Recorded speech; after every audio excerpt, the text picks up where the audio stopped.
Hey everyone, Ken Salvail here today talking about Amaryllus or Hippeastrum. Hippeastrum is actually the botanical name for Amaryllus, and there's actually a real Amaryllus as well. That's its botanical name, but what we would call Amaryllus that we would see, in the garden centers that we purchase, we often purchase them in the fall and have them up and blooming for Christmas.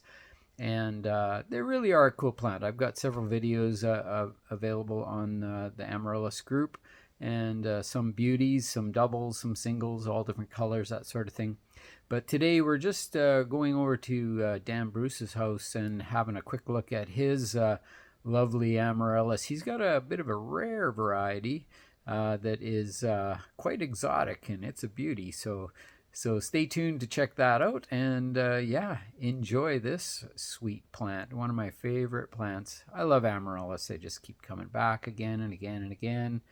And I've had many of mine for over 6 years now. So yeah, they're great. And sometimes some of them fail and give up, but I always seem to pick up a couple every year. I really like the double flowering ones. They're really quite spectacular.